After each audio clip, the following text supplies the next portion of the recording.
시편 51편을 보면은 다윗이 밧세바와 동침한 후에 나단 대언자가 와서 다윗의 죄를 지적했을 때 그때 하나님 앞에서 다윗은 죄를 깨닫고 회개하는 내용이 담겨져 있는 시가서입니다. 그런데 그가 하나님 앞에 죄를 회개하면서 이런 말씀을 드립니다. 시편 51편 11절에 나를 주의 얼굴 앞에서 쫓아내지 마시고 주의 거룩한 영을 내게서 거두지 마소서. 주의 거룩한 영은 성령이십니다. 그런데 다윗은 주의 거룩한 영, 성령을 거두지 말아달라고 말씀드립니다.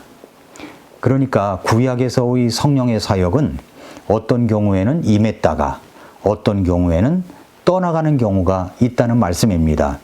신약에 와서 구원받은 사람들에게 임하는 성령님은 영원히 떠나지 않습니다. 그러나 구약에서는 그렇지 않습니다. 구약에서의 성령의 역사는 임했다 떠나갔다, 임했다 떠나갔다 할 수 있다는 말씀입니다.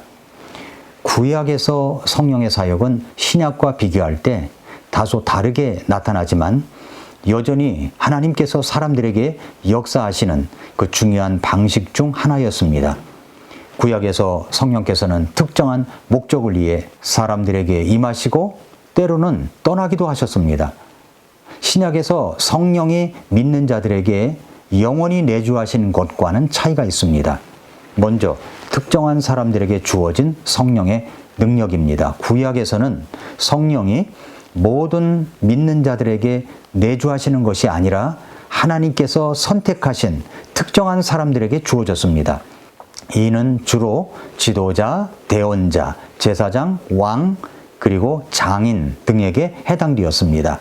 먼저 요셉을 볼까요? 창세기 41장 38절에서 이집트의 파라오가 요셉을 보고 이렇게 말합니다. 파라오가 자기 신하들에게 이르되 이 사람같이 속에 하나님의 영이 거하는 사람을 우리가 찾을 수 있느냐? 그러니까 파라오가 인정한 겁니다. 요셉은 성령의 인도하심으로 꿈을 해석하는 지혜를 얻었던 사람입니다.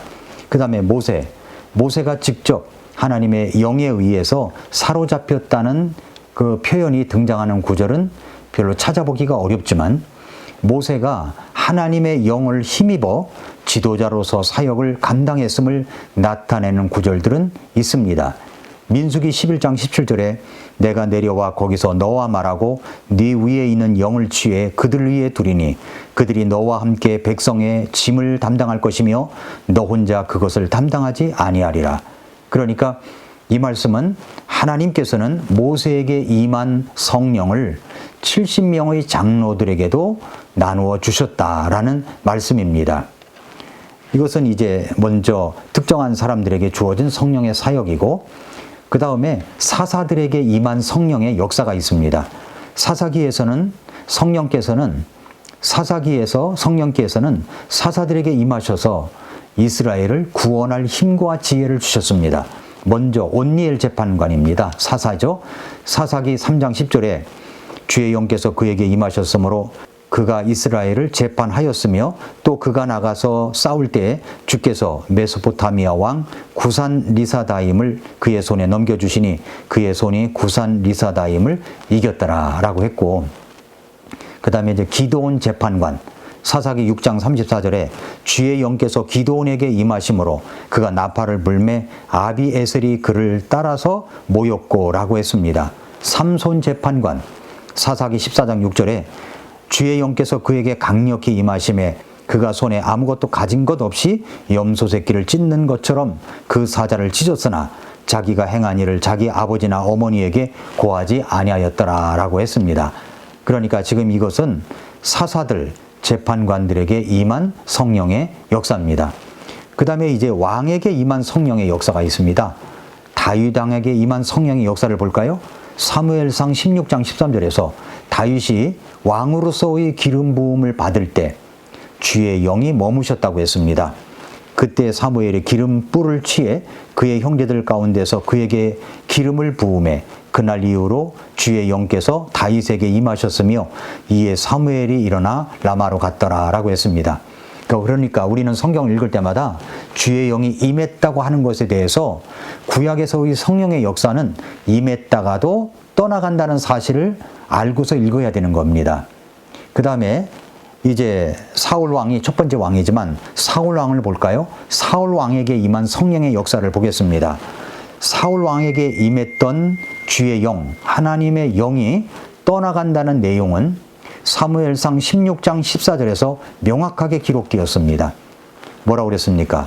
그러나 주의 영께서 사울을 떠나시고 주로부터 온 악한 영이 그를 괴롭게 했다고 그랬습니다. 주의 영께서 사울을 떠나셨습니다. 이 구절은 사울이 하나님께 불순종한 결과로 인해 성령이 그를 떠났고 대신 주로부터 온 악한 영이 그를 괴롭혔다는 것을 보여줍니다.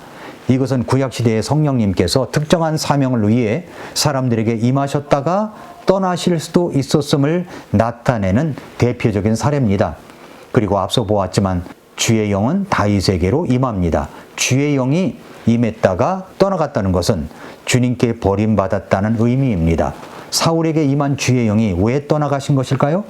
그것은 사무엘상 15장에서 하나님께서 명령하신 아말렉을 완전히 진멸하라는 말씀을 어겼기 때문입니다. 결국 하나님께서는 사무엘을 통하여 사울이 왕으로서 버림받았음을 선포합니다. 하나님의 영이 떠나가자 사울은 악한 영에 의해서 괴롭힘을 받게 되었고 불안과 분노와 정신적인 혼란스러움으로 살아가게 되었습니다. 사울에게서는 하나님의 영이 떠났고 다윗에게 하나님의 영이 임하여 지혜와 용기와 하나님과 동행하는 역사가 있었습니다. 그 다음에 이제 왕에게 임한 성령의 역사 가운데 솔로몬에게 임한 주의 영의 역사를 보겠습니다. 열왕기상 3장 12절부터 14절에서 하나님께서는 솔로몬에게 특별한 지혜를 주셨죠. 이것은 성령의 역사로 볼 수가 있습니다. 솔로몬은 하나님께 번제 헌물 1000개를 드림으로 지혜와 재판의 공의와 성전 건축과 하나님의 축복을 받는 통치자로 드러납니다. 열왕기상 3장에서는 서로 자기의 아이라고 우기는 엄마들의 주장에 이 솔로몬은 공의로운 재판을 한 것으로 유명합니다. 그뿐만 아니라 솔로몬이 성령의 감동으로 기록된 말씀들이 있지 않습니까? 잠언서가 있고 전도서가 있고 아가서가 있습니다. 모두 하나님의 영이 주신 계시와 감동을 통해 기록된 하나님의 말씀이었습니다. 그러나 결국 하나님의 인도하심을 받고 왕이 되었지만 후반부에서는 우상 숭배와 타락으로 인해 하나님께 징계를 받습니다. 열왕기상 11장 4절 이하에 보니까 솔로몬이 늙었을 때 그의 아내들이 그의 마음을 돌려 다른 신들을 따르게 하였으므로 그의 마음이 그의 아버지 다윗의 마음과 같지 아니하여 주 그의 하나님을 향해 완전하지 아니하였으니 이는 솔로몬이 시돈 사람들의 여신 아수드롯을 따르고 암몬 족속의 가증한 신 밀곰을 따랐기 때문이라. 솔로몬이 주의 눈앞에서 악을 행하여 자기 아버지 다윗이 전적으로 주를 따른 것 같이 따르지 아니하였고 또 그가 자기의 모든 이방 아내들을 위해서도 그와 같이 하였는데 그들이 자기 신들에게 분향하며 희생물을 드렸더라. 솔로몬이 주의 영, 성령을 떠나 범죄한 모습입니다.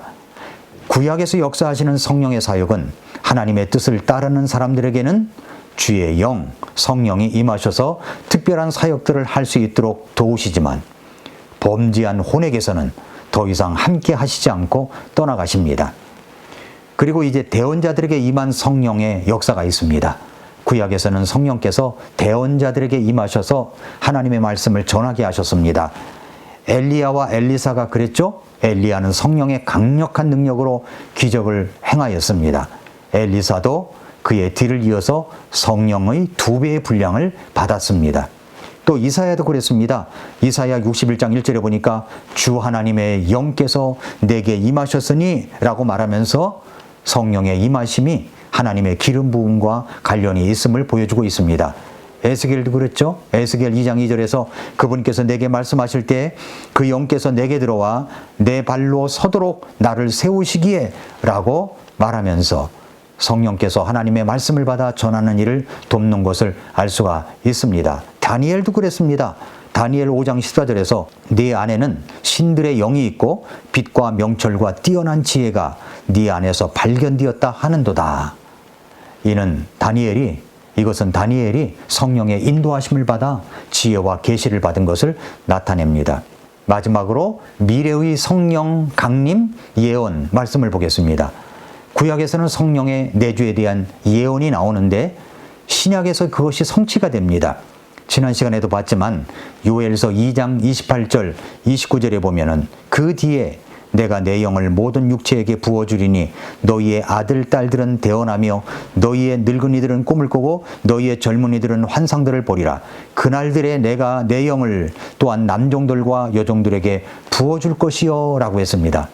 이 대언은 사도행전 2장에서 이방인들에게 성취되며 성령께서 신자들에게 영원히 내주하시는 시대가 시작되었다라는 것을 사도행전 2장에서 나타내고 있는 겁니다. 에스겔서 36장 26절 27절에서 새 마음도 너희에게 주고 새 영을 너희 안에 두어 너희 살에서 돌 같은 마음을 제거하며 너희에게 살로 된 마음을 주리라. 이것은 신약시대에 성령님께서 신자들 안에 내주하실 것에 대한 예언입니다. 자, 결론을 맺겠습니다. 구약에서 성령님의 사역은 특정한 목적과 사명을 위해 사람들에게 임하는 방식으로 나타났습니다. 영구적인 내주하심이 아니라 일시적인 역사로서 그런 사역이 많았습니다. 그러나 요엘서와 에스겔서에서 예언된 것처럼 성령의 지속적인 내주는 신약시대, 특별히 오순절 사건 이후에 성취되었습니다. 신약시대에는 모든 믿는 자들에게 성령께서 영원히 내주하시는 것입니다.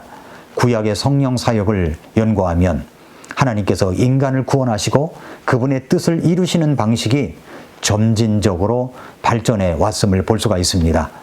이는 신약에서 예수 그리스도를 통해 완전하게 이루어진 성령의 내주와 사역으로 이어집니다. 이제는 구약과는 달리 한 번 받은 성령은 믿을 때 한 번 받은 성령은 영원히 떠나지 않으십니다. 우리와 함께 하십니다. 우리를 도우십니다. 성령님을 아는 지식을 쌓아감으로 지식과 은혜 면에서 믿음이 성장하는 성도님들이 되시기를 축복합니다. 오늘도 미라클 모닝입니다.